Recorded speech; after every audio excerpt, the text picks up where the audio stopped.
Menurut aku, perilaku dari suamiku sudah melewati batas, Mbak. Saat aku sedang lahiran pun, suami aku tidak ada untuk menemaniku. Aku tuh udah capek kerja. Aku butuh hiburan. Aku butuh nongkrong sama teman-teman aku. Kamu tuh tolong dong ngertiin aku. Hai Bun, welcome back di program Ciao With You. Bersama aku, Caca Tengker. Di program ini, semua cerita bisa kamu bagikan. Terima kasih ya untuk semua nih yang udah pada nontonin dan juga yang udah ngirimin cerita dan bersedia membagikan ceritanya di Ciao With You. Hari ini, seperti biasanya, ada teman kita yang mau menceritakan pengalaman yang dia alamin. Kita dengerin yuk. Halo Mbak Caca Tengker, perkenalkan nama aku Vira. Pada kesempatan kali ini, aku ingin berbagi kisah yang aku alami. Aku mengalami pengalaman yang tidak menyenangkan di dalam urusan rumah tanggaku. Sebelumnya, aku ingin lebih dulu memberitahu backgroundku. Saat ini, aku merupakan seorang istri dari salah satu influencer di Indonesia. Aku dan suami berkenalan karena dijodohkan oleh orang tua. Usia pernikahan aku dan suami sudah 3 tahun. Dan Mbak Caca, saat ini aku sudah memiliki 1 orang anak perempuan yang berusia 1,5 tahun. Dulu Mbak, sebelum aku dan suami menikah, aku sangat-sangat tidak menemukan hal aneh terjadi pada suamiku. Keanehan tersebut terjadi setelah pernikahan. Tidak lama setelah acara pernikahan, suamiku membeli mobil mewah baru. Dan saat itulah keanehan pun terjadi. Saat mobil barunya tiba,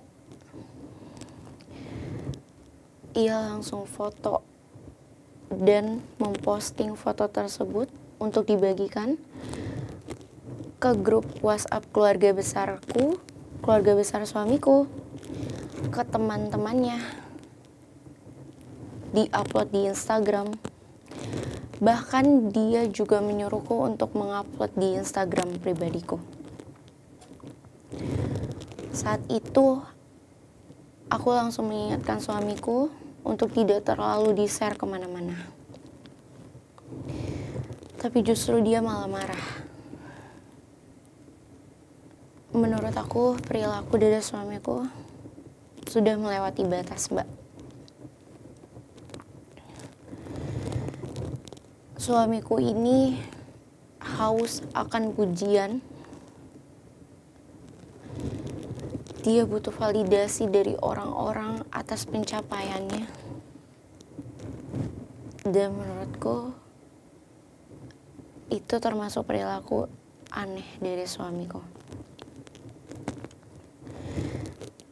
Dan keanehan lain pun terjadi aku rasakan saat aku sedang hamil, Mbak.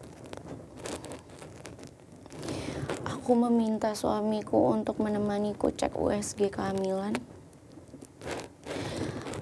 Tapi suamiku malah menolak. Jika aku marah dan memaksa dia untuk tetap menemaniku USG kehamilan, dia pasti akan memarahiku balik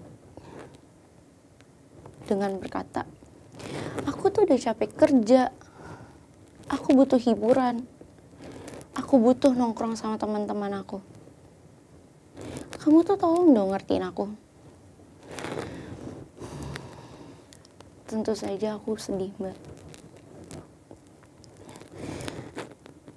Aku sedih banget di saat aku butuh suamiku untuk menemaniku cek USG kehamilan.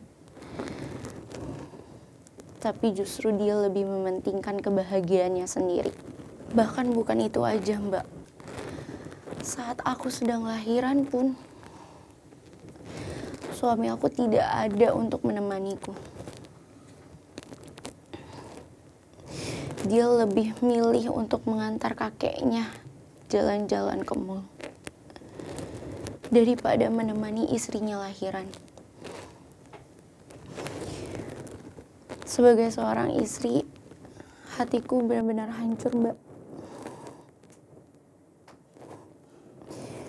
Aku sangat membutuhkan kehadiran suamiku,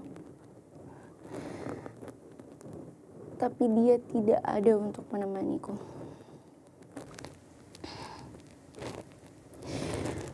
Lagi-lagi, kenapa ya Mbak? Dia tidak ada rasa empati dan kasihan sedikit pun sama istrinya. Dari kejadian aneh tersebut, aku langsung mencarinya di internet, Mbak. Aku coba cari apa yang terjadi pada suamiku. Dan yang aku temuin, Mbak, ternyata sifat-sifat dari suamiku itu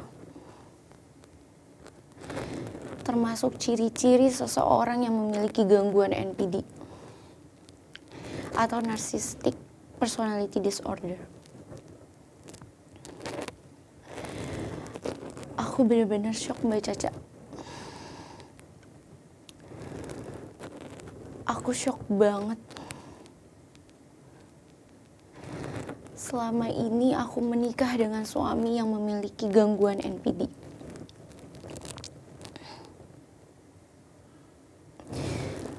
Tapi Mbak Caca, kalau ditanya apakah aku mencintai suamiku, aku sangat mencintai suamiku, Mbak. Bahkan aku berharap suami aku bisa sembuh. Karena aku tidak ingin ada kehancuran di dalam pernikahan. Dan aku akan menemaninya dalam kondisi apapun. Mbak Caca, aku harus bagaimana? Apakah benar suamiku menunjukkan gejala gangguan NPD? Jika iya,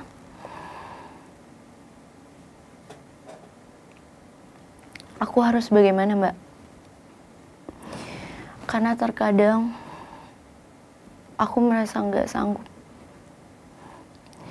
Bahkan aku ingin menyerah. Memiliki suami yang mengalami gangguan NPD. Di sisi lain, aku sangat-sangat mencintai suamiku. Dan Mbak Caca, apakah gangguan NPD bisa menurun ke anak? Karena aku sangat-sangat khawatir, Mbak. Aku khawatir jika NPD bisa menurun ke anakku.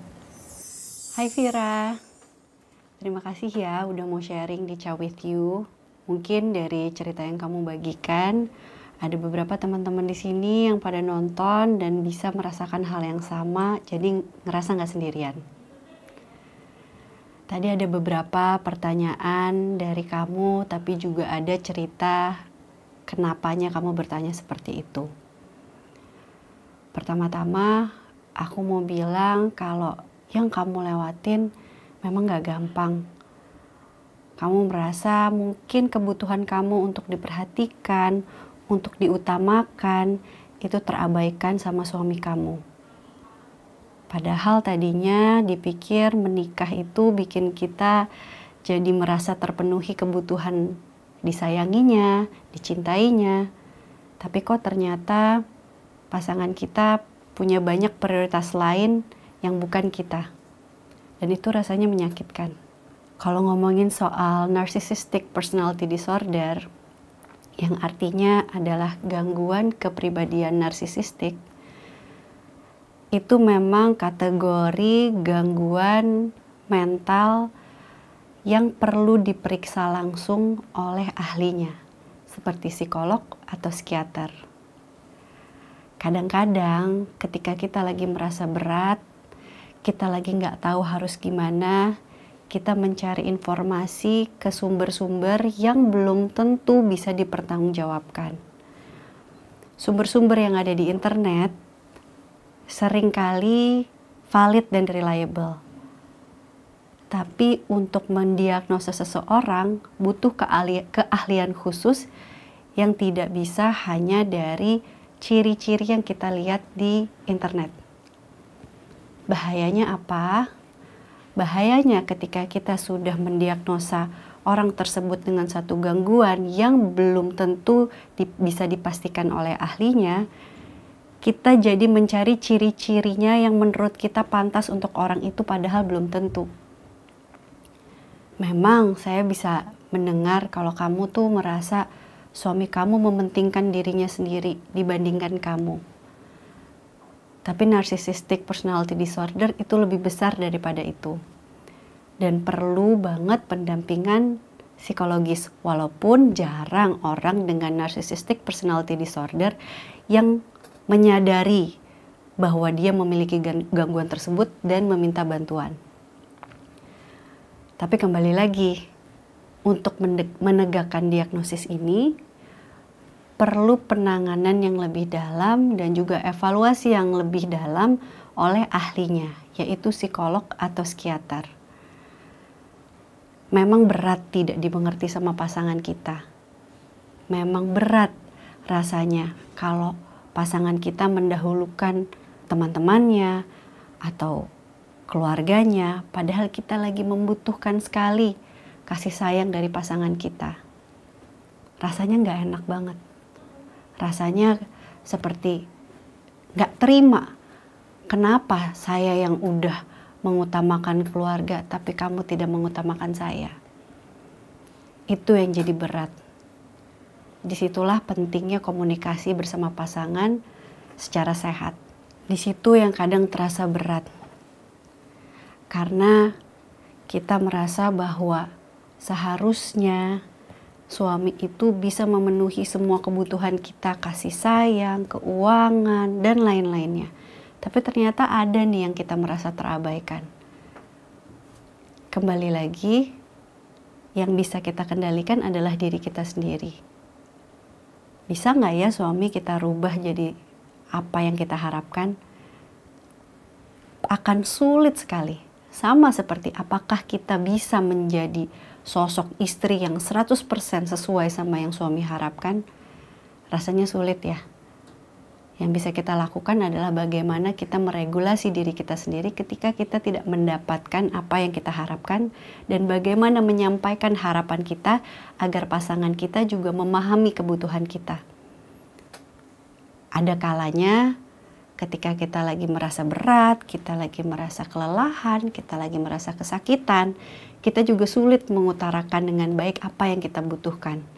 Sehingga rasanya kayak suami saya yang gak punya empati, suami saya yang gak mengerti saya. Memang benar rasanya tidak dimengerti itu gak enak. Tapi kita juga bisa coba evaluasi apakah kita sudah menyampaikan kebutuhan kita dengan baik atau belum.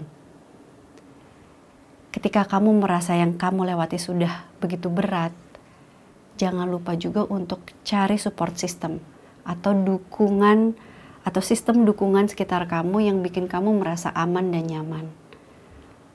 Karena kembali lagi, sulit kalau kita mengharapkan pasangan kita yang memenuhi semua kebutuhan diri kita kalau kitanya belum merasa penuh. Rasanya jadi kita meminta-minta sesuatu yang tidak bisa diisi oleh pasangan kita. Jangan lupa juga kalau kita berdaya. Vira, kamu berdaya.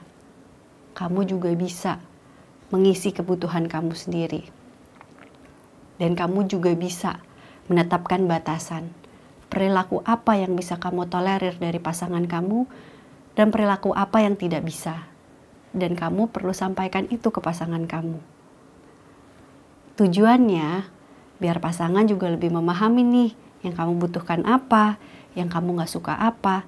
Tapi kembali lagi, untuk merubah pasangan 100% sesuai yang kita harapkan itu akan sulit sekali. Jadi bagaimana kita bisa berdamai dengan situasi yang kita punya sekarang, itu juga penting. Ada banyak caranya. Bisa dimulai dari konsultasi ke ahlinya, atau kita mulai bermeditasi, atau lakukan hal-hal yang bikin kita merasa penuh dan bisa menikmati saat ini. Kalau ditanya soal apakah gangguan itu bisa diturunkan ke anak, yang perlu digarisbawahi adalah anak ini adalah campuran antara kedua orang tuanya. Pasti ada hal-hal yang diturunkan, tapi ada juga banyak pengaruh lingkungan yang bisa bikin anak ini bertumbuh dengan jauh lebih baik daripada pengalaman-pengalaman orang tuanya. Jadi kalau ditanya, sifat bisa jadi menurun.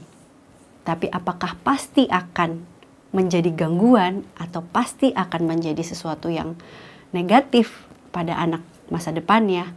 Belum tentu. Kita percayakan juga ke anak kita bahwa mereka ini anak-anak yang pintar, mereka ini anak-anak yang hebat, mereka ini anak-anak yang bisa beradaptasi. Tapi ketika anak ini mendapatkan pola yang menyakitkan dengan trauma-trauma yang disalurkan ke anak, memang bisa jadi kemungkinannya anak menjadi merasa rendah diri, merasa tidak disayangi, tidak dipenuhi, dan ada pola-pola tersendiri. Tapi kembali lagi, Vira berdaya, Vira juga bisa jadi orang tua yang mengajarkan anaknya, mendidik anaknya dengan menyembuhkan lukanya terlebih dahulu. Jadi semua ini semoga bisa dilewati dengan baik. Itu dia tadi Bun, semoga masukan dari aku bisa bermanfaat untuk kamu yang bercerita. Dan bagi kalian yang juga mengalami hal yang serupa.